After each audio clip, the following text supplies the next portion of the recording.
Hey, and welcome to another Late Chat Show. Tonight, I have the pleasure to have Paul Wilson with me tonight.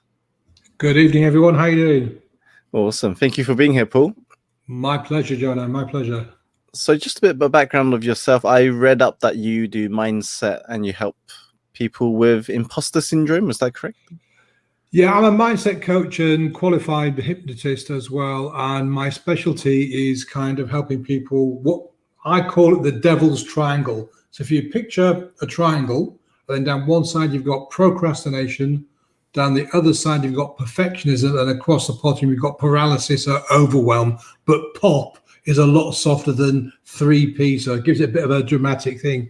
And the reason I use that is because to me, those three things are symptoms of a deeper root cause, which is generally kind of imposter syndrome and related stuff. And it's just a really sort of simple way of making a metaphor of it rather than using those three long words all the time. How did you come about into mindset coaching?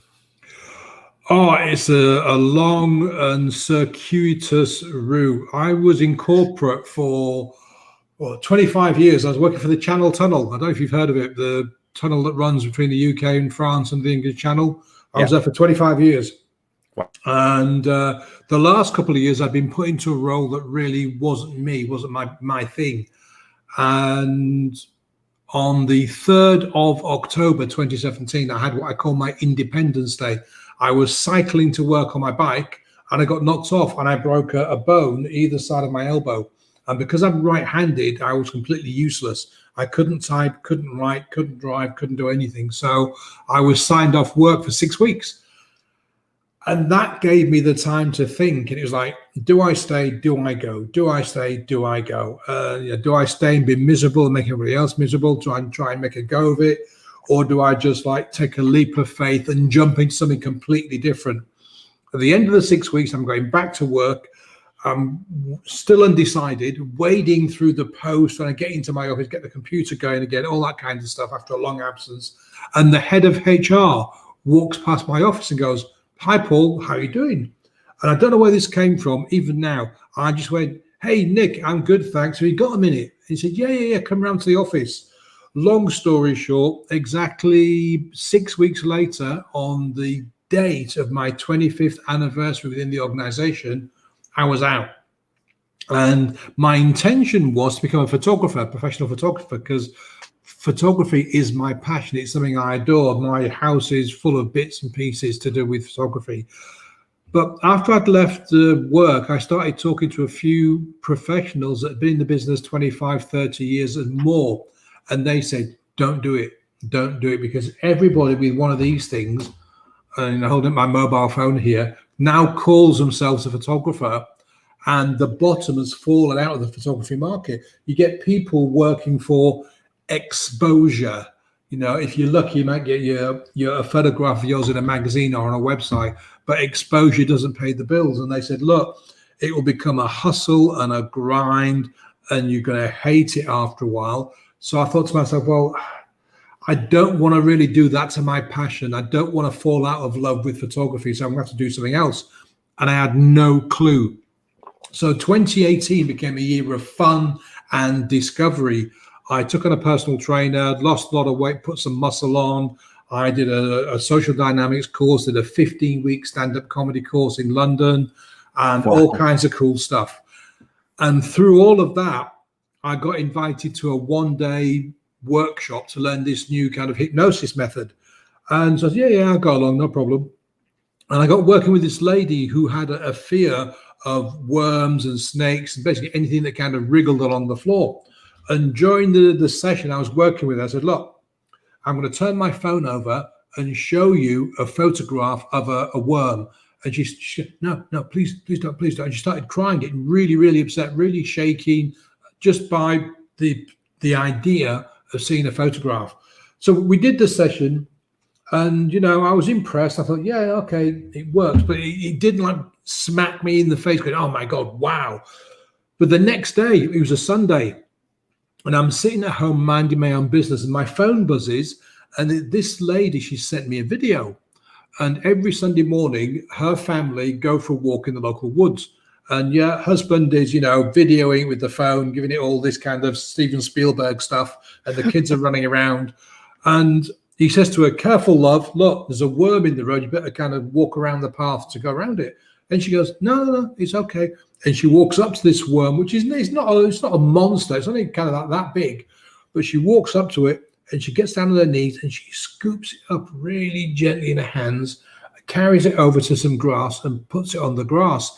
Husband nearly drops the phone and he launches a stream of expletives because he can't believe what he's just seen. And I'm thinking, bloody hell, I've got a superpower. And so I went to the guy that had done the workshop and said, "Who trained you?" I went and found him, trained with him, then found out who trained him and went to train with him, and then followed this long chain.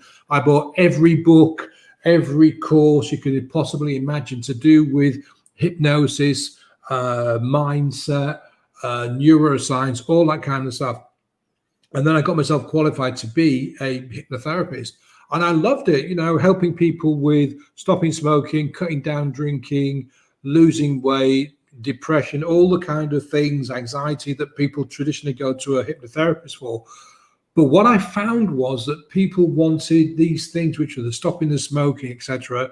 They were symptoms of something deeper inside that was causing them to smoke too much or to drink too much. And because I was just working with people in 1, 2, or 3 sessions, we really didn't have the time to go in depth. And I started working with this one client, and it was initially to stop smoking, but became much, much more than that. And I realized that to really do the work I wanted to do with clients, I had to become a coach. And obviously with coaching, you can spend more time with the client, 3 months or 6 months or more with a client. And I found that doing it that way, I could spend a lot more time with the client, actually get to the root cause of these problems, get rid of all the crap, leaving them, unstuck, give them clarity to, what their goals, their dreams, their aspirations are. And then the main thing for me, or a really big part of it, is accountability. Because a lot of people talk a good story, but when it comes to doing stuff, they don't. Have you heard the riddle of the 5 frogs sitting on a log? No, please tell us more. Okay, there's 5 frogs on a beautiful lake sitting on a log going, riddy, riddy, riddy, whatever noise frogs make. 4 of the frogs decide to jump into the lake. A minute later, how many frogs are sitting on the log? Wait, so say that again? 5 frogs are sitting on a log on a beautiful lake, making the funny froggy noises. 4 of them decide to jump into the lake. Right. How many frogs are left sitting on the log 5 seconds later, or a minute later, or 2 minutes later? The 1. Why? Well, you just said the 4 just jumped into the lake, right? Nah. There's 5 frogs still sitting on the log because they only decided to jump into the lake. It doesn't mean that they've jumped into the lake. They've just made the decision, I'm going to jump in the lake. That doesn't mean they're going to jump in it now or next week or next year. And this is one of the biggest things I find with people that I work with. They say, okay, Paul, I'm going to do this and I'm going to do this. And I've decided I'm going to do this and I'm going to do that.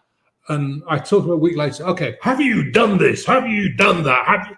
And they go, actually, no, Paul, aliens landed on my front lawn and I had to get the FBI and the Men in Black to sort it out, or the cat stole my car. And people come up with excuse after excuse after excuse as to why they haven't done something. So part of my role when I'm coaching people is making sure that they stay accountable, that they do what they say they're going to do, because that's the most important of it. There's no point in me helping people get rid of all this baggage and giving them clarity and helping them look at the goals they want to do if they're not going to take the action that's going to get them there.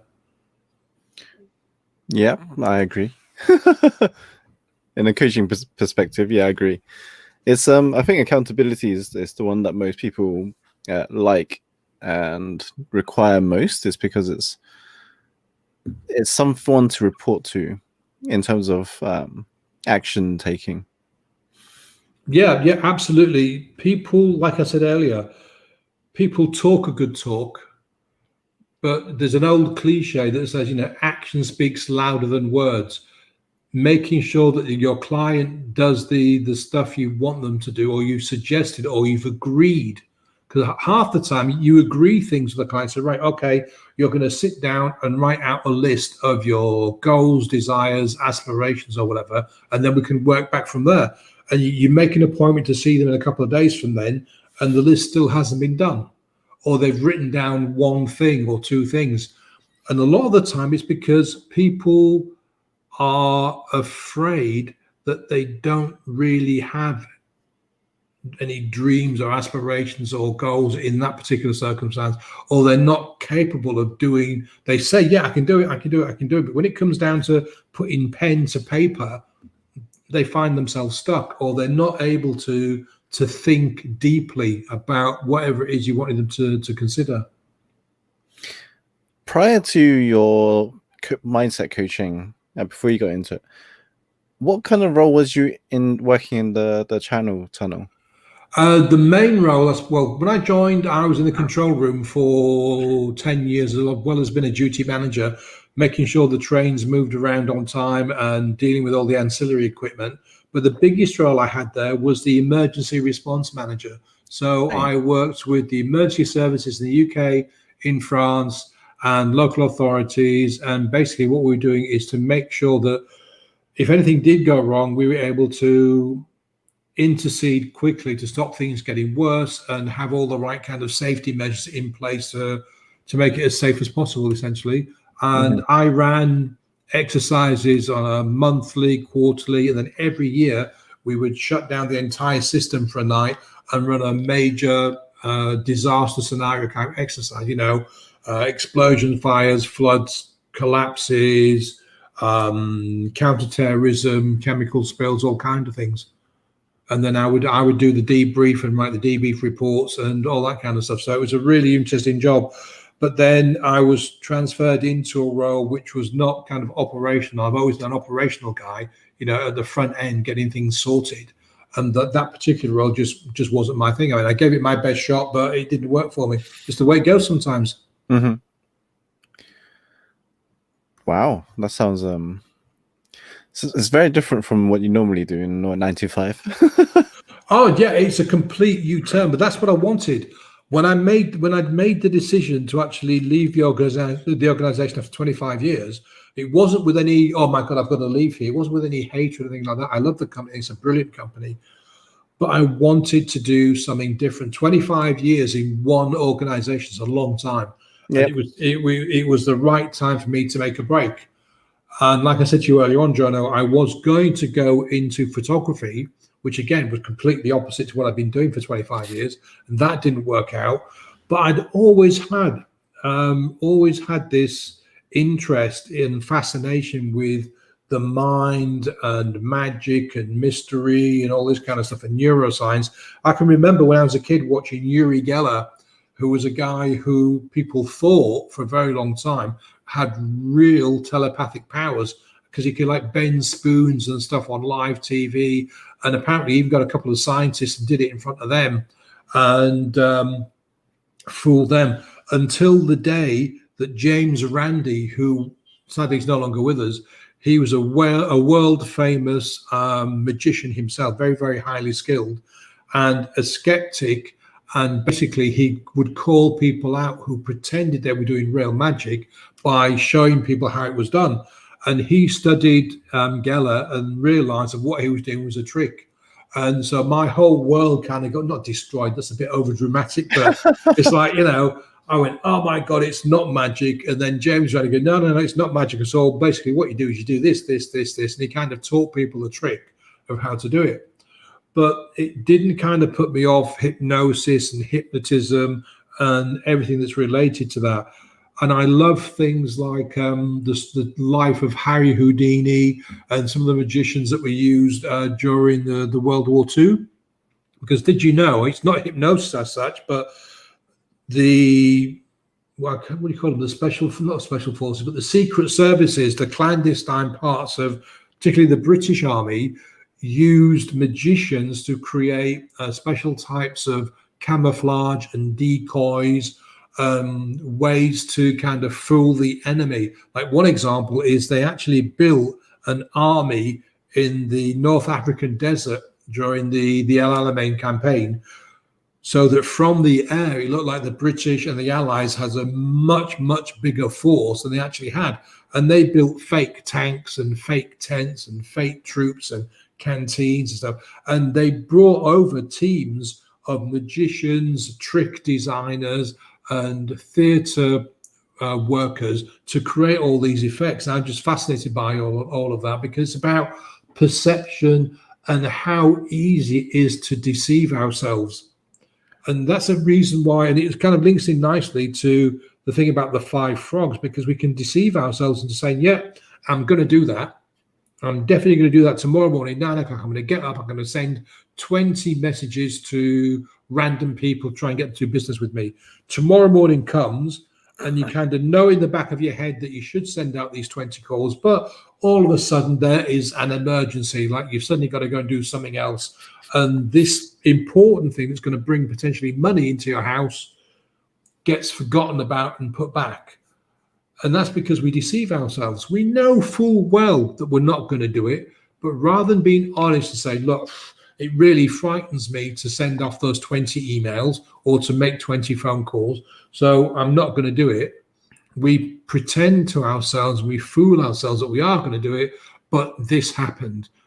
I was going to do it, but that happened.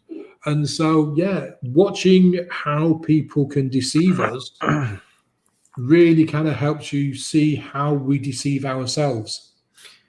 And how would you get people to overcome those kind of situations where they wanted one end result, but they end up doing something else and they don't get what they want? You have to find the root cause. The analogy I use is, imagine you're a 19th century explorer, with the big funny hat and the khaki gear. You arrive in a new country. There's a massive river. So you build a boat and you sailed your boat down this river because you want to find the source of the river. And the river gets narrower and narrower and narrower. So eventually you've got to ditch the boat and you're walking alongside a stream. And after days or weeks or months of chopping your way through the jungle, you arrive at the waterfall, which is the source of this magnificent river that you found 100 miles downstream. So what we need to do is, we talked about the devil's triangle. So we start there with the symptoms, with the thing that you're not doing, which in this example is kind of like procrastination. And we follow the roots back to find out what actually is causing you, what is stopping you, what's the thing. And oftentimes it's something from our past. It could be the fact that people told us we were no good, we were hopeless, we were too stupid, we never amount to anything. All the kind of stuff that happens to a lot of us as we're growing up and going through school and going through kind of early adult life. And so my job is to work with the client to find out what the root cause is and to get rid of that, to get rid of all the baggage associated with that. And then we can kind of like have a clean slate and start again. One of the biggest issues that I have is that, inside your head, you've got this little voice that's always nagging at you. Mm-hmm. People think it's there to stop you from doing things. People call it the little devil and the little nasty name that you want to insert. But what a lot of people don't realize, and I've got another question for you, Jono, what is the function of our brain? What's the brain's sole primary function? What, to protect us? Yeah. To make decisions. That's to be safe and secure. It's to keep us alive, purely and simply. Mm-hmm. Our brain's sole function is to keep us alive so that we can procreate and, promulgate the species. And that's it. So that little voice inside our head is our subconscious trying to protect us, because our society has advanced far quickly, has evolved far more quicker than we have as human beings. Like, for example, we have the whole world's knowledge at our fingertips in a mobile phone. Yep. We've put people on the moon. We've got thousands of satellites. I can, if I want to, you could be in Australia right now, the other side of the world. 1,000 years ago, people would never have dreamed they would have burned you at the stake if you even mentioned something like this, because you thought you were a devil. And if you go further back, there were saber-toothed tigers and snakes and all, and most of us lived in a situation where there was danger all around. You know, if you fell over and broke your ankle 1,000 years ago or 2,000 years ago, you would probably die. Not from the fact that you'd broken your ankle, but for the infection that you might likely to get, and the fact that you couldn't go hunting, couldn't provide for yourself. Today, it's not an issue. You break your ankle, you get taken to hospital, they reset the bone, put it in plaster, and off you go. We don't even think about it. But going way back, the brain had these three things: fight, flight, or freeze. So if you see a saber-toothed tiger, you run away.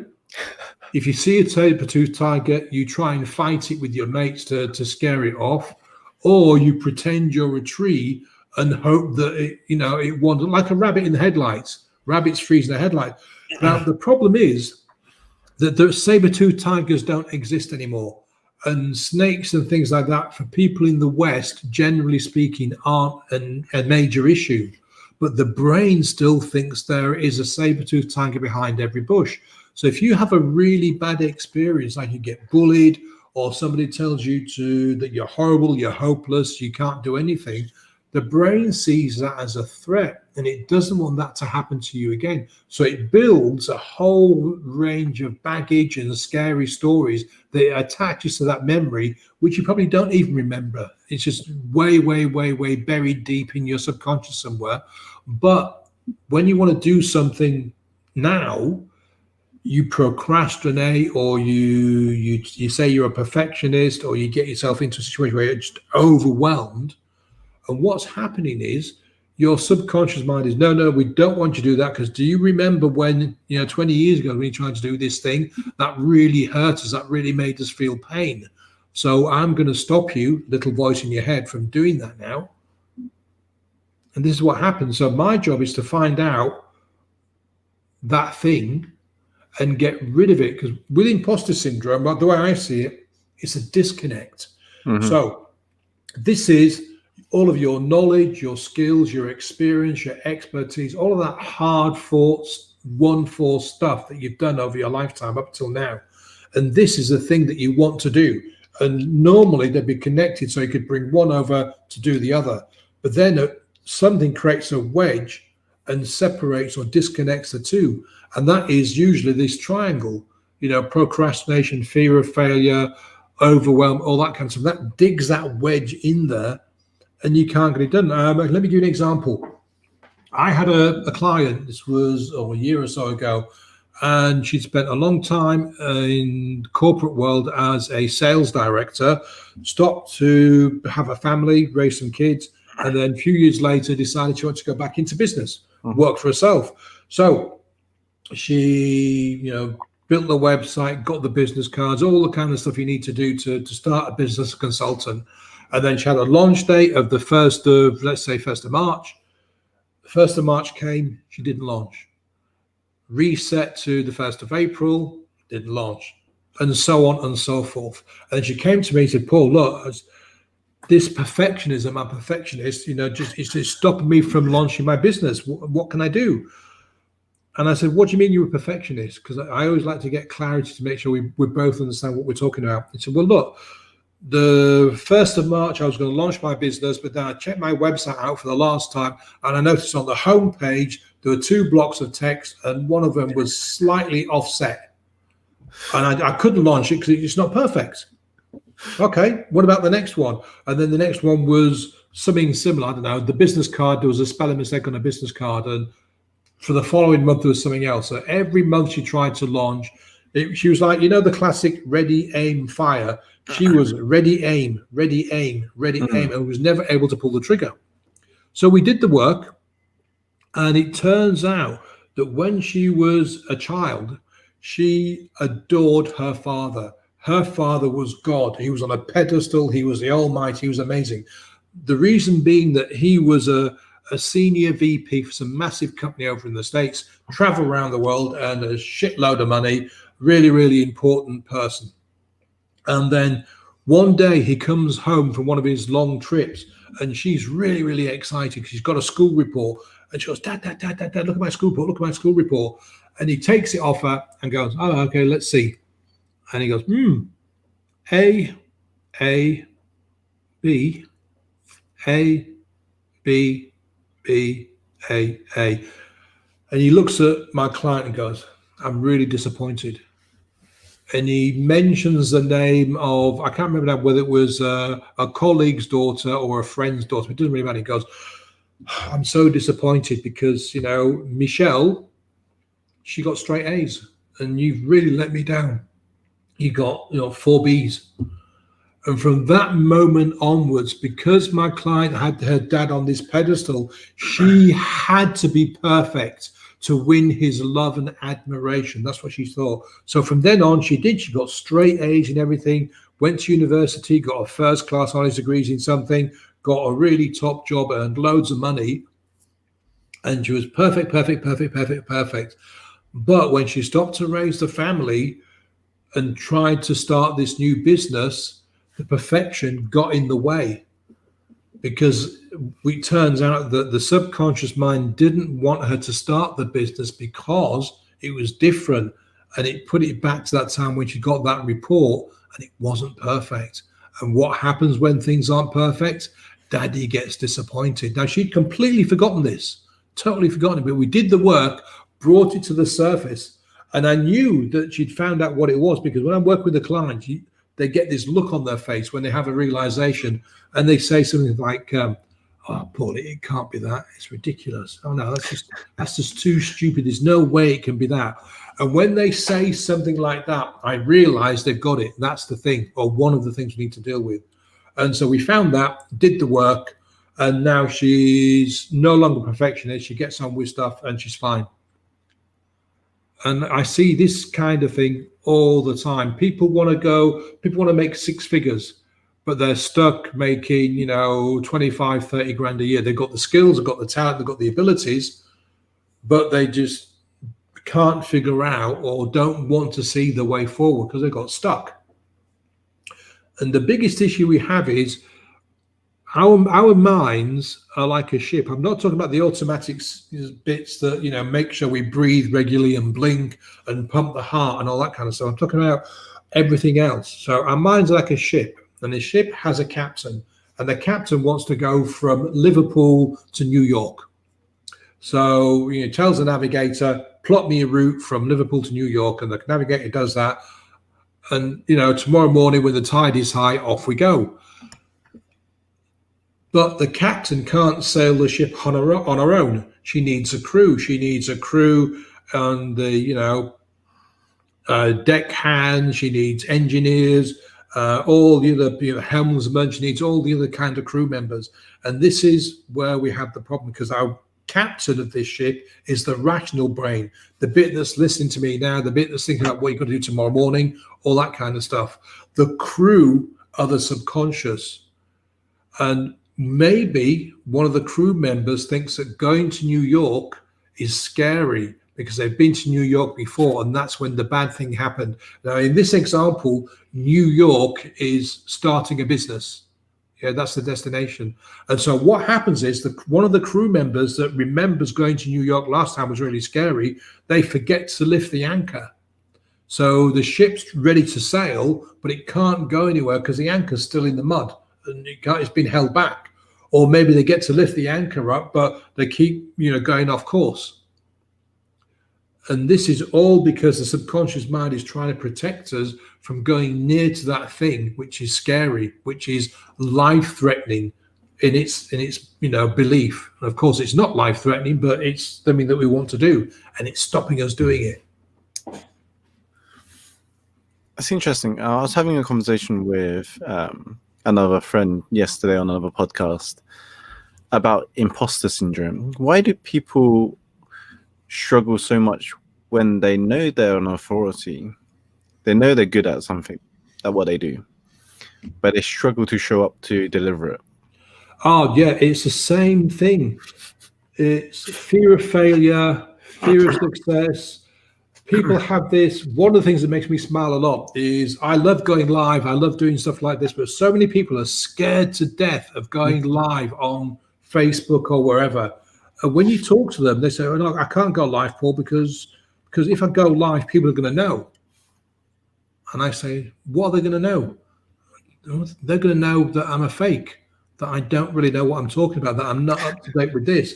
And people have this impression, excuse me, that the second they push the go live button, there's a million people that have had nothing else to do for the past 25 years. They wait for this person to push the go live button, and they've been waiting and waiting and waiting and waiting. As soon as you push the live button, they all suddenly jump up and come to life and start typing obscene messages and complain. Go, you don't know what you're talking about, Paul. You look ugly. Your makeup's wrong. This wrong. That's wrong. And I smile when people say this to me, because I said, look, the first few times you go live, you're going to be lucky if your mum's watching, if your cat's watching, and if your cat's best friend's girlfriend is watching. Because generally speaking, when you first start going live, there is nobody watching. But people build this thing up, yeah, of feeling that, feeling of being unworthy, of not deserving. They don't deserve to be successful, and all this kind of thing. Maya Angelou, have you heard of her? No. She is an activist. She's an author. She's written, 11, 12, 13 books now, and she's an international speaker. And she said something, and I'm paraphrasing here. She said, even though I've written 11 books, I'm sitting there ready to start the next one, and I'm saying to myself, who do you think you are to write a book, Maya? Who do you think you are? You don't know anything. People aren't going to buy this book. You're wasting your time. And she said, I've written 11 bloody books. I'm an internationally renowned speaker, and yet every time I sit down to start a book or start something new, this imposter syndrome comes over, starts telling me that I'm a fake. Michelle Obama, the former first lady, she struggled with imposter syndrome her entire life. She's been on Oprah and talked about it. And again, the same kind of thing, I don't deserve it. I'm unworthy. People are going to shout at me. And particularly because she's a person of color and she's female. She says to herself, that's people don't believe people like me can do it and all this kind of stuff. So I can't do it. I can't do it. And she has to fight through this. And there's lots of celebrities. There's an actor, I can't remember her name now, but she, for a period of time, stopped going to auditions because there was another person who was kind of similar to her. And she said to herself, there's no point in me going to this audition because Jane is going as well, and she's bound to get it. I won't get it because she's better looking than me. She's got more experience than me. She's been in bigger films than me. I will never, ever get it. And she stopped going to auditions when she knew this other person was also being auditioned because she felt like the other person was better than her. Comparisonitis is a thing. And the only way she got over it was she worked with a therapist who got her to understand that, this other person might have been in bigger movies, but that doesn't mean that for this particular movie, that person is the ideal person for this particular role. You've got your own experience. You've got their own, view of this role. You can bring your own story to it. And she started going back into auditions and then became the famous film star that we know and love today. So it's not just for people like you and me that struggle with imposter syndrome. There's lots of big name people have struggled with it all the time. I think the difference is a lot of these big name people, they get help. They find people that can help them to deal with this and get over it.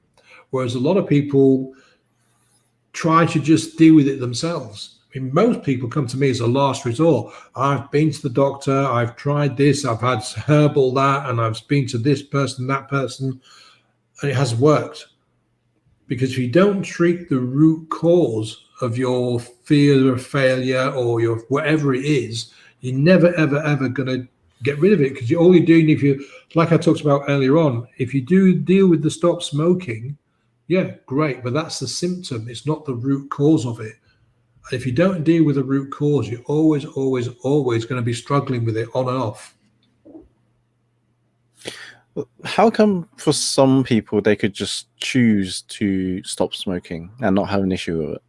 And then there's those that take years and months and so on and need, therapy and stuff to clear it, to quit. It's different reasons. I'll give you my own because I smoked. I mean, I'm asthmatic and I was a smoker, which is completely stupid. But from about, I don't know, when did I smoke? I spent the 80s traveling around Europe and working by the beach in the summer, in the mountains in winter, and then hitchhiking in between.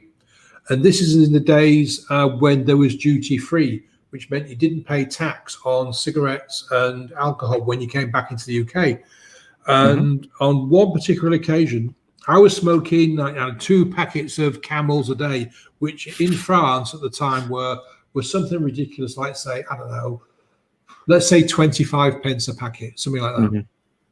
And I'd gone home for a couple of days to visit my parents, and I was on the ferry, and I was broke. I'd run out of money, and I didn't have enough to buy 200 cigarettes.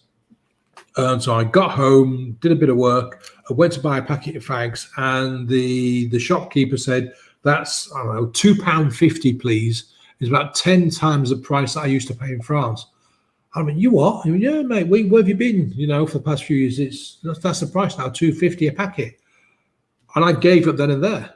I was not prepared to pay that exorbitant amount of money for a packet of fags, which across the water, 25 miles away, would cost me, 25p rather than 2.50.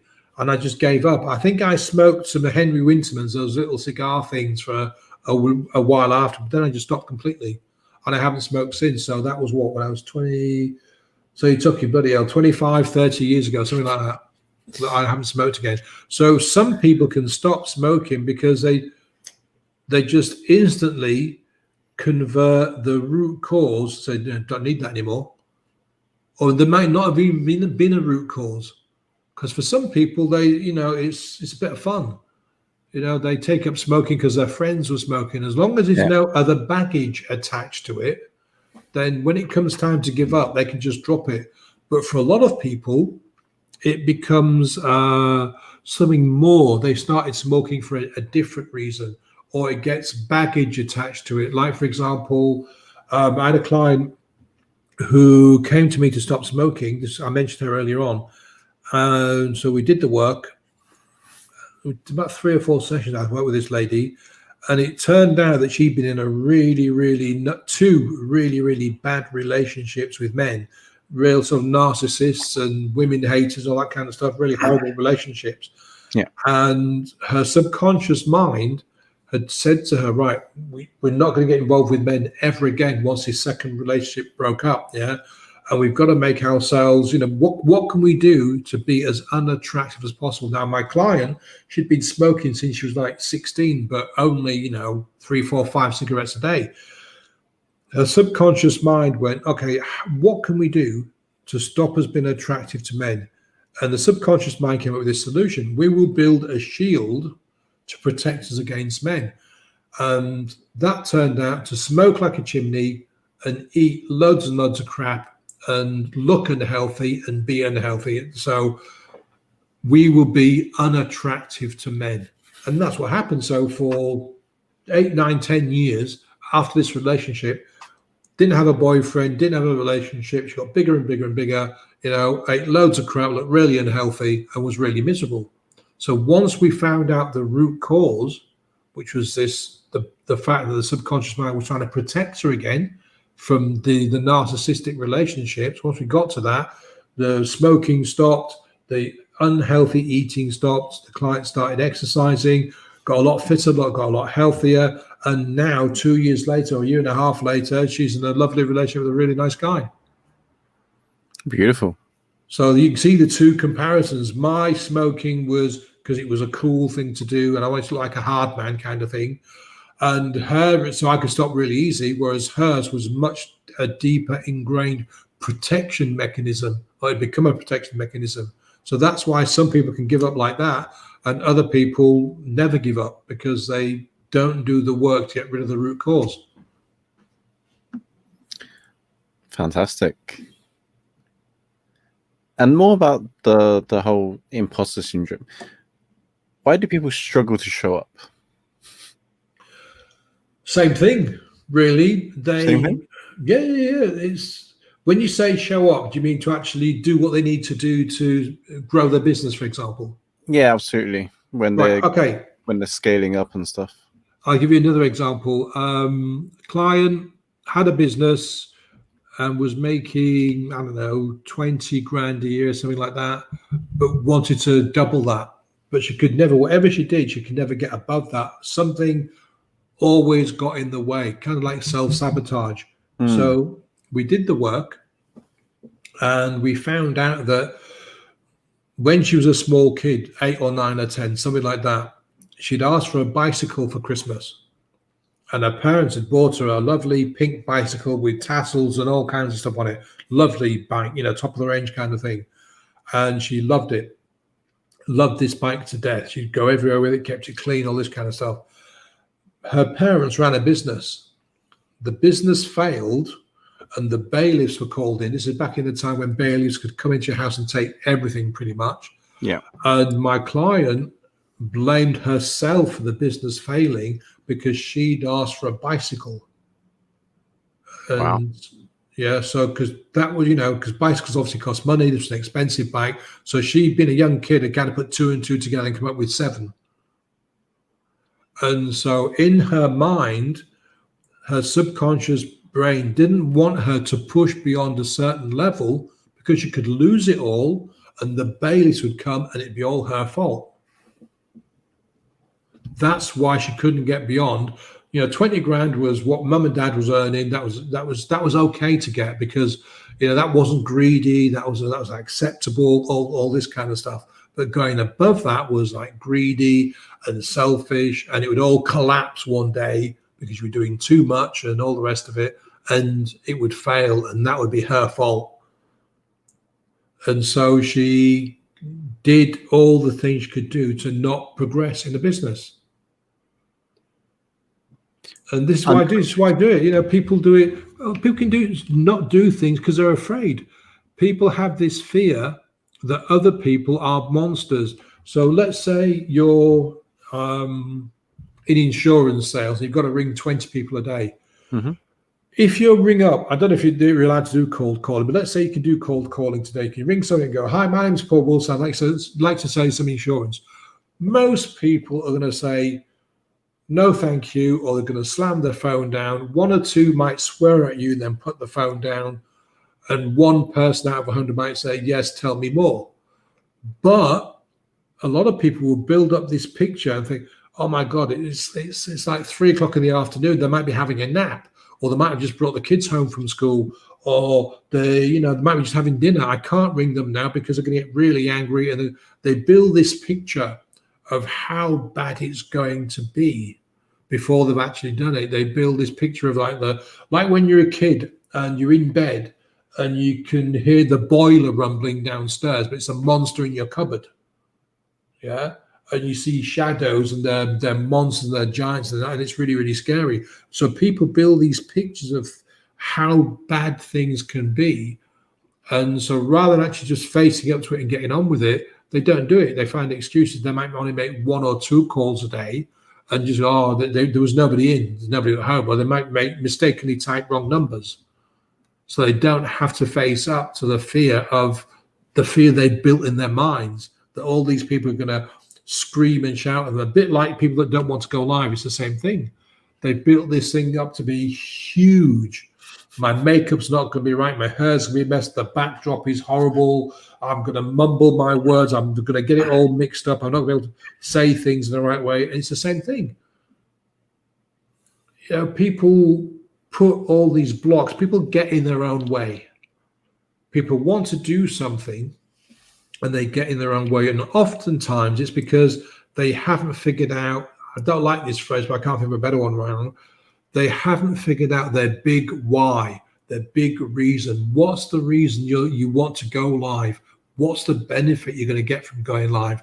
What's the benefit from making these 20 calls? If I make the 20 calls, that gets me 19 people to say no, 1 who might say maybe.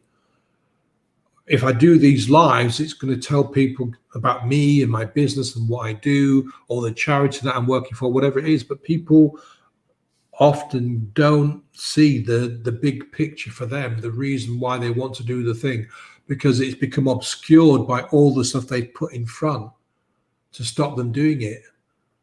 And this is the big issue. This is why people, get stuck in the mud. They get overwhelmed. There's just too much. I want to start a business, Paul, but there's the website, there's the business cards, and there's this content. What do I talk about? Where do I talk about? How do I find out about it? And I've got to go live, and then there's YouTube, and I've got to be that, and then I've got to go to LinkedIn, and there's Facebook, and there's Instagram, and I've got to square on Instagram, and then there's different shape on here. And it gets worse and worse and worse and worse until they get to a situation where I think, oh my God, there's so much to do. They do nothing because they don't know where to start. And it's the same thing. They're afraid of something. Maybe they don't deserve it. Maybe they've got money mindset issues. Maybe, again, it comes from all the criticism that they've picked up over the years that have told them they're never going to amount to anything. They're always going to be useless, that they're too big, they're too short, they're too round, they're too blue, they're too green, they're too tall, whatever, they're too slow, too fast, the whole gamut, the whole range of things. I had a teacher called Mr. Stubbs, who said, I'd spend the rest of my life working in the supermarket packing shelves, and I'd never amount to anything. But it's not true. But it's something that happens to a lot of people, just getting stuck and not being able to find a way to push forward. Of course, a lot of people, because they come from family like Richard Branson is a great example. Richard Branson's family were very modern and open and outgoing for the era that he was born in. They would let him go off cycling around the place on his own independently. They allowed him to breed guinea pigs or hamsters or whatever it was and sell them. They allowed him to have little jobs, and that's how he became an entrepreneur. Lord Sugar started as a barrow boy in London. He was, came from a family that encouraged him to be independent, and off he went and started his own business. People that have successful parents tend to be successful themselves. People that say have had parents that ran a pub successfully get to see their parents being entrepreneurs, and they can go one of two ways and go, well, actually, no, that's too much like hard work for me. I want to be an entrepreneur, but I want to find a different way of doing it. So I don't want to be working 16, 17 hours a day. Or they may say, no, I don't want to be an entrepreneur because, look, my dad works 16, 17 hours a day. I'm going to get myself a steady 9-to-5 job. So a lot of it is about how we're raised and what we see when we're being raised and what our parents are doing or not doing, and the kind of the inspirational people, the mentors, or the unintentional mentors and the unintentional coaches. Like the rich uncle who's been an entrepreneur, and he says, look, son, if you want to make some real money, then you don't want to get a 9-to-5 job. You want to think about doing this or this or this. Or you get the successful chief executive whose nephew comes over and goes, look, if you want to be successful, you go to university, you get yourself a good degree, and you start at the bottom and you work your way up. So a lot of it is about how we're raised and how we decide to be. Because I firmly believe that for the vast majority of us, we are where we are today because of the decisions that we've made right up until this moment, not what's happened to us, because the world often throws crap at us without, we get ill, somebody gets ill, we're born into abusive families, all that kind of stuff. But after a certain age, we start to make decisions which impact on everything that happens after that. And so we are where we are today because of the decisions that we've made. And a lot of people don't want to take responsibility for that. They want to blame everything else. They want to blame circumstance. There's an old cliche, I don't think it's true, to be honest with you, but a journalist interviewed two twins, and one of the twins is a successful businessman, really happy family, loving father, great kids, and all that kind of stuff. And he goes, the journalist says to this twin, how come you're so successful? How come you've done so well in life? And the twin goes, well, my dad was an alcoholic, used to beat my mum. What else could I do? I had to be the completely opposite. Journalist goes to talk to the other twin and goes, oh, you're a junkie. You've been in jail for beating up your wife. What happened? How come you got here? And this twin goes, well, my dad was a drunk. He used to beat my mum up. What else could I be? Two twins, same environment, two completely different ways of moving up, because at certain stages they made decisions and one went left, the other one went right. And that's what life is about for all of us. It's about the decisions that we make. Because when it comes down to it, there's only a couple of things that you can control. If you think about it, you can't really control your thoughts. Most people can't. All you can control is how you react to events, and you can control the decisions you make in response to those events. Like, for example, say you're a kid and you get beaten up by some other kids. You can do a couple of things. You can run away and cry and kind of like become a coward and run away from any kind of fights in the future, or you can learn boxing or take martial arts lessons and become a person who we've all met them. These people that you would not even go boo to because they can handle themselves. They're not threatening, they're not menacing, but there's just an aura about them. I mean, martial arts is about self-discipline and fighting without fighting, as Sun Tzu used to say, or as he said.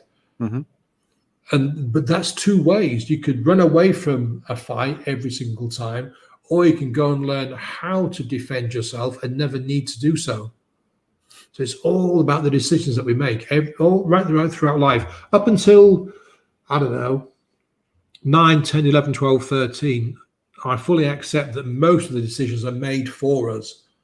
But once you get to kind of early, mid-teenage, then there's lots of decisions that you decide to do. For example, do you do your homework? Are you a good student? Do you decide to hang out with the wrong crowd? Do you let yourself be influenced by people? Do you spend hours and hours and hours today playing games on your phone? This is the same for adults as well.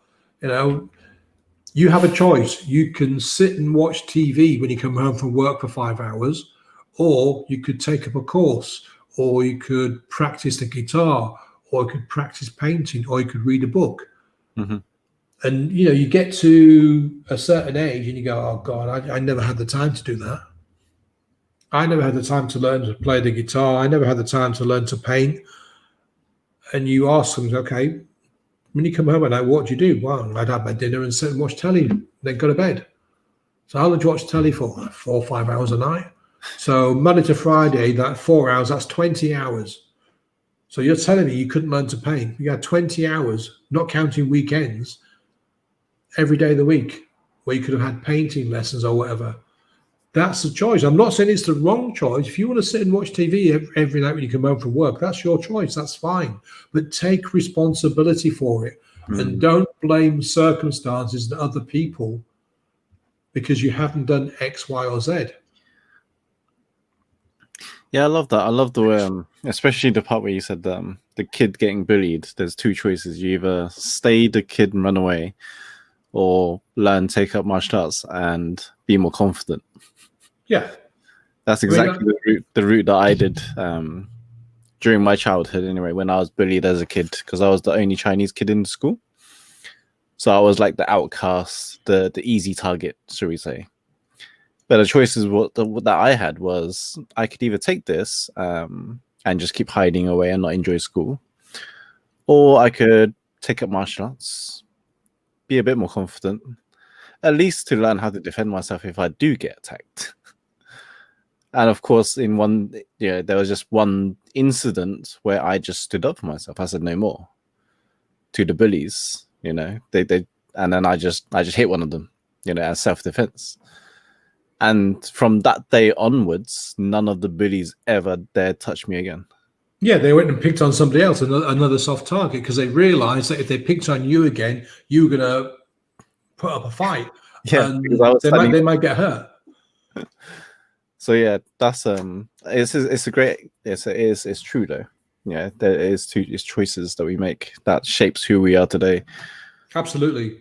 And it's taking responsibility that's the important thing. A lot of people won't do that. I mean, I read a post on my wall today about this, and it got some interesting comments and interesting feedback. But yeah, it's all down to us. Wherever we are now, it's our choice to be here, pretty much. Absolutely. If there's anything else that people wanted to find out more about you and learn about what you do, where can they go?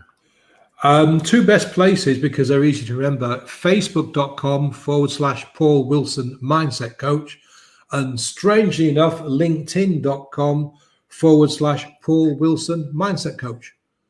Fantastic. I mean, I've got a website, but that's a bit more complicated to read out. But you can find out more about me, and you can actually contact me by DM on either of those platforms. So that's probably the easiest way to get hold of me. Awesome. I'm aware of time, so thank you very much for being on the show, Paul. I appreciate it. I loved everything you shared today. Oh, my pleasure, Jono. It's been a fun conversation. Thank you for the invite. Thank you so much. And for those that are still listening, thank you all for tuning in. Remember to tune in on Friday evening at 9:30, where we do our late chat show, Love and Relationships, with Iglok and Dilara. And we also got another 2 special guests to come with us as well on that show. So we will see you on Friday evening. Thank you all so much. Peace out.